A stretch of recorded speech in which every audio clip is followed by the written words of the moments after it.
We have kicked off live. I'm just checking up on my computer. It seems to be live as far as this says. So this will be going out on YouTube and it will also be going out on Facebook. May even hit TikTok. I really don't know whether or not it's going to get there or not. Now, whether any of you know, my name's Carl James. And I'm a coach. I'm a coach in life coaching, NLP. I'm dying of a cough. I'm also a divorce and separation coach, as well as many things. I'm doing my Masters of NLP at the moment. And that gives me more of an insight of the understanding of the skills, tricks, and whatevers to help people get over their issues, their problems, the hurdles of life. So the last time I was on here, I did a chat about self-esteem. It was quite funny because this is kind of new to me. The Zoom thing, I've just about got my head around. Now I'm getting used to something called Riverside.fm, which is another platform that basically organizes what I'm doing audio and visually, and then it can put it into a nice edit and make it all nice and pretty for everyone to see. That's the theory. The outcome, I'll let you know. I would imagine you'll probably see it at some point. Like I say, it'll be on YouTube. I intend to try and get some of the audio on Apple and Spotify. I do hear rumours that Spotify are doing video as well. We'll just have to see. So tonight, what I want to talk about, a quick update on self-esteem. So we spoke about self-esteem, talked about where it comes from and how you've taken it on board. It's come from people's perceptions. They decide that you're this when you obviously not.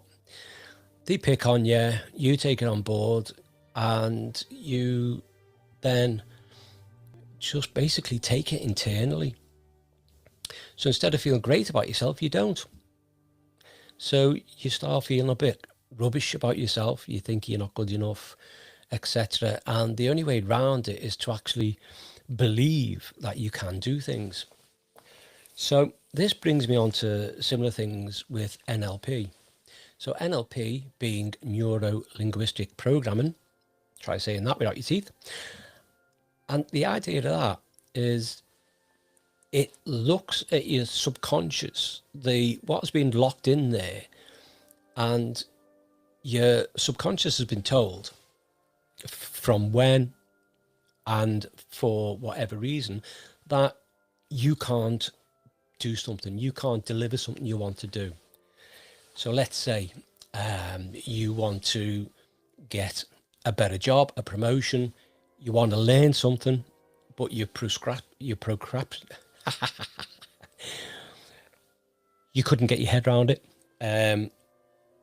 So you just basically just can't get through a certain barrier. So the idea of NLP is to give you the information to be able to get over the hurdle. And it's similar things that hypnosis kind of does, but in a different style. But the intention and the outcome are the same. So when you say the intention and the outcome, what we kind of mean is that you want to be able to do something. So the intention is to get past that, and the outcome is you have passed it. So whichever way that you do it, whether you drive automatic or you drive manual, the results will be the same. One might outweigh the other. It all depends on the individual. So what we're trying to get to, we're trying to get to a little discussion about NLP and why it is so important to understand it, and why I took it on board as something to learn. So I was very much interested in psychology, and in NLP there's a lot of psychology. So NLP it came out by a guy called one of them Richard Bandler, and the other one something Grinder, I can't remember his name, do apologize fella. And they basically took 3 therapists who were extremely good at what they did. So that would have been somewhere in the late 60s, early 70s. Because in the 70s, mid 70s, Bandler and Grindler came up with the name NLP. And like I say, they took it from these other therapists, learned some of what they learned, and basically chopped it up and put it into their own brand of NLP. This became extremely popular because at first no one believed that Richard Bandler could help people in such a short time. Things were taking therapists months, could sometimes be weeks. Richard Bandler could do it in 40 minutes, half an hour. So this became extremely interesting. How you can get a client who has had these problems that have sat in the back of their head, telling the front of the head, you can't do this. Although you subconsciously don't know that this is happening until someone's telling you it's happening and explaining it, you still, you can't get a grip of the concept that the back of your head is talking to the front of your head, or sometimes the back of your head doesn't want to tell the front of your head what's going on. It wants to hide what's happened or what's going on because it finds it traumatic, uninteresting, or whatever you want to call it. Sometimes we go through doing things and it's not interesting, so it's kind of like, why remember it? Why do you need to remember it? And with that in mind, we just forget about it until one day someone says something, you get a little trigger and go, oh my God, I remember that. How many times has that happened to you? I know it's happened to me once or twice. And you just wonder where it come from. Or you have a memory and you don't know why you got that memory because you can't quite put the jigsaw together. So the idea of NLP is to help people when they have that problem and they can't quite move forward and they don't know why. So the coach will have a discussion with the client and go through a series of questions, ask them to bring up a story. And in that time, the coach is writing down key parts of the conversation. And at some point may say, I need to dig a little bit deeper because there's something there, but it's not quite everything. There is something just niggling and it's just not coming forward. So you do further questioning to try to dig deeper. And whilst doing that, it uncovers what the problem could be. Now, I use the term could be. And the reason why I say could be and not is that sometimes there could be something like another layer underneath. So you might see like the front page of the Echo and it gives you some information. But until you turn the pages to page 8, 9, 10 or wherever and get the full story, you're guessing, you're clutching at straws. Okay? So that's why it's important to do a little bit more digging. Once you actually get to that stage and you have the knowledge of what you need to know, then you can use that in the sort of, I would say, let's call it treatment. Okay. So one way of doing it is to have them imagining things like they have, say, a pot of paint. And the pot of paint represents colours that you enjoy, the colours that you see when you think about happiness. And then you spread it across a timeline. And across the timeline includes the past and the future and the present. And the idea is to colour the past and paint over whatever was the problem in the past that stopped you going forward. And the idea of the paint going forward from the present to the future is to show you that this happiness is now going to go forward for the rest of time. There is no reason or need for it not to be. Okay, unless you cause another trauma in your own life or somebody causes it for you, and then we need to start changing light bulbs and get that fixed as well. So it's not complicated and it's not complex, but you do need to understand it. Because like anything, when you're talking to something, explaining something to someone, giving them information to work with and ideas to play around, you can't just throw anything in for two reasons. One, they usually believe everything that you say. And two, sometimes whilst talking to a client, we try to get them in a relaxed state. We give them triggers. We give them anchors. Now, if we say the wrong thing and give them a trigger to that, then the next time that's triggered, they're going to get the wrong information going into their head, not the right information, not helpful information. So sure, you can agree that it's extremely important that the information we coaches pass on is the best that we can pass on. Because our ambition is to make sure that the client gets the best from us. We're not there to just willy-nilly give out little bits of information, hoping that you come back to finish, the last pages of your book. It's not about that. It's about being able to develop a session and have that session work for you. Now, sometimes, I've got to say, not everything works with one hit. Sometimes it does, sometimes it doesn't. And it's all down to the client. It's all down to the client's beliefs and their perceptions. And if they are abrasive to what you're trying to say and explain and help them with, then it makes life difficult. It's a bit like hypnosis. If you tell someone that, oh, you do hypnotherapy, and you get the people, the non-believers, that say, oh, someone's tried to hypnotize me, it doesn't work. And the answer to that is, yes, it does. Because your perception of hypnosis is incorrect.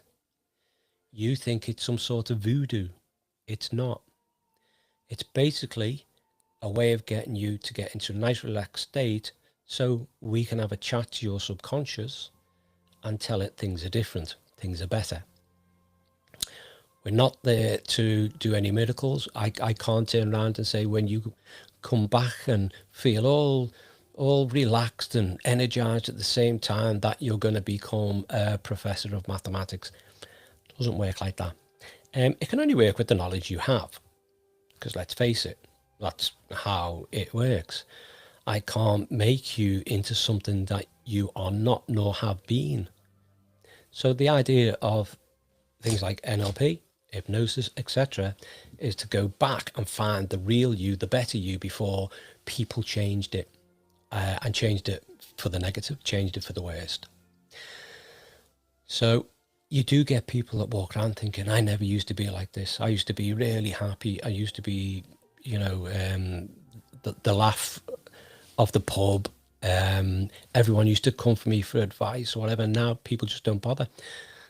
So the question is why? What's changed? Because that's all it is. What has changed? So once you find out what has changed, we change it back. We obviously don't just click our fingers and the magic appears and abracadabra, you turn into a sheep or something. It doesn't work like that. So we basically use things like reframing. Okay, I've mentioned anchoring. I've mentioned triggers.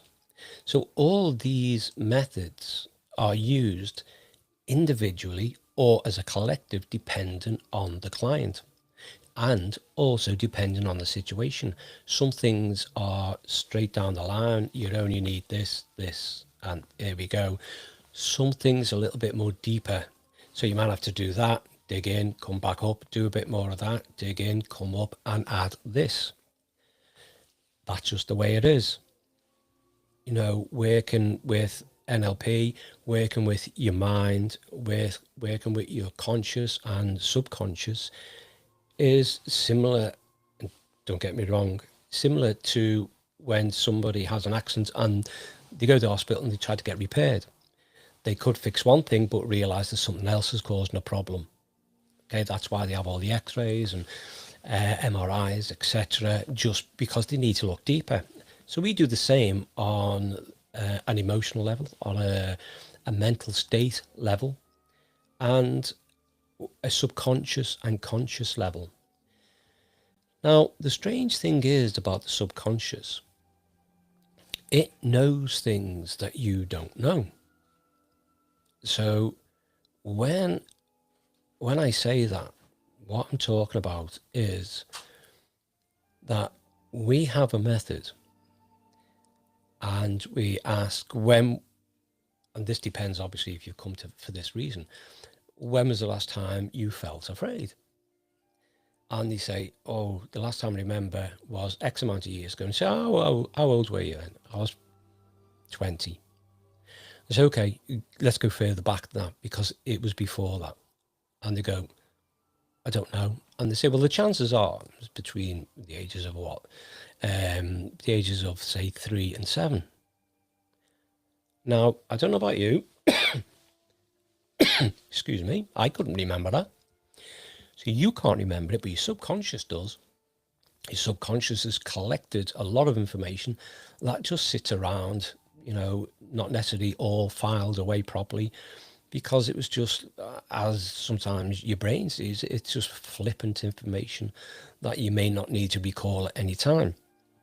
But your subconscious is saying, yeah, I understand that's flippant and unnecessary, and you may never want to remember this again, but it's stored, it's filed in your long-term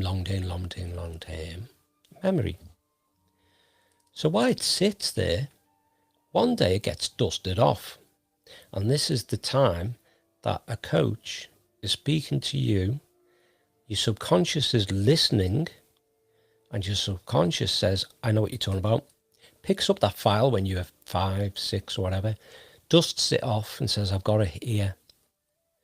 But your consciousness, your now, has no idea what it's on about. Nope, can't help you. Totally oblivious. It's not important that you know, but it's only important that your subconscious is listening and your subconscious knows. So what do you do about it?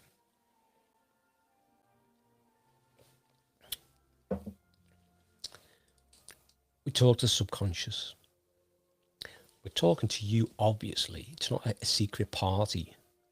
Okay, so I will be talking, say, to you. And while I'm talking to you, subconscious is earwigging. It's listening in. It has no option. You know, it's not like I'm not going to listen in. There's no option. It finds the file you're looking for and it says, yeah, I've got it. So from this point on, whilst the coach is talking to you, it's your subconscious who's communicating, doing the listening for you. And you're asking your subconscious to remember that time, to get the file, dust it off, open it up, right, and read it to itself and remember that occasion. Then our job is, as coaches, is to tell your subconscious that that file that it's got in its hand is no longer relevant. It just needs to destroy that file. We're going to create a new file. So it goes to the filing cabinet, gets a brand new piece of paper and a new folder, and it writes out a new file for that same time. And that is used when we talk about painting the past. So that pot of paint, that is the beautiful colour you picked. It's full of happiness, joy, sunshine, love, you name it. All the positive things in life. And when you throw it across your timeline from the past to the now and to the future, when it hits the past, it hits that age that you can't remember, your subconscious can, and it just goes whoosh, all over them files, especially the one it's got in its hand. and the one that you want to get rid of, and it's now being rewritten. And it's been rewritten with that incredible colour that you decided to pick. And whilst the colour of this paint hits that file, it also comes with all the emotion with it, the happiness, the love, the joy, the warmth, sunshine. You pick all them. And then that past has changed. So if you've changed the past with that paint, and that paint is coming through to the present, then you're changing the present. If you're changing the present and that paint is going forward along that timeline to the future, you're changing the future. Now, when I say change the future, it's only changing for you. I'm not saying that Everton are going to change, whether or not they're going to be top of the first division and you have the power to do that. It's not that. It's only you that is being changed, not the world, right? Not your street, your house, or anything like that. It's just you personally. And the change is the positiveness now has gone from the negative, the sort of okay, to now positive and more enlightening, more awake, more switched on.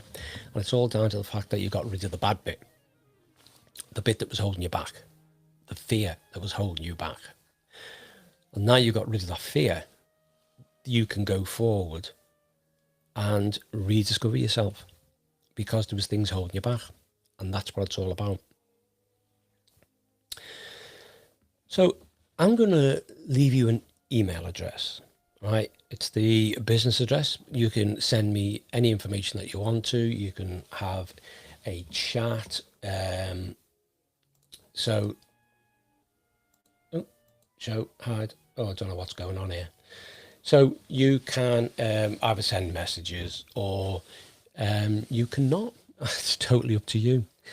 So you can get me at Carl James at resolve-coaching.co.uk. I'm sure if you go into YouTube, you'll find it up there. Or you can see it on Facebook. I'm sure if you're watching this, you're probably on Facebook watching it. So yeah, all my information and links is on Facebook if you want to ask me any questions. What I'm trying to do in time is to develop a course. The course will be on multiple different things. One of my main courses that I want to include will be information, advice and guidance. And I want to bring that out as a level 1, level 2 qualification. So when you've done the course, that you will earn the qualification. I'm waiting to be CPD accredited. I think you've got to do about 14 years of teaching or something for that. But you've got a lot of hours to put in before you can apply for that. And evidence of it as well. Once I get that, I'll be looking at other accreditation. So when you get the pass, the qualification from any of the courses, it is actually worth having. It's not just a I attended certificate, which I've got no problem with. I've done courses similar to that, and the idea I did the course is to get the information for myself, and it worked out fine. I still got the information. I didn't need to evidence it because it wasn't important. I didn't need to tell people to say, guess what I know now? No one really cares. At the end of the day, let's face it. So I've given you as much information as I can at the moment. Keep listening in. Usually every Wednesday, 7 o'clock, I will be here. I will be passing out information. If there's anything in particular you want to know about, then drop me an email at carljames at resolve-coaching.co.uk or with the other links that are on Facebook, and I will do my best to reply to you. This is a new thing, and as you can see, I've got that many people trying to contact me that they've broken the internet. Okay, so I can't see anything at all. It just looks blank. So thank you for the millions of people that must have been trying to get in touch with me and send comments in the chat, because you've broken the internet. I'm obviously going to need to try and fix that before I go on next week or do any other Zooms, etc. So thanks for that. And I will see you next week. This has been Carl James from Resolve Coaching and also Teacher Tech. So I will see you soon. Bye-bye.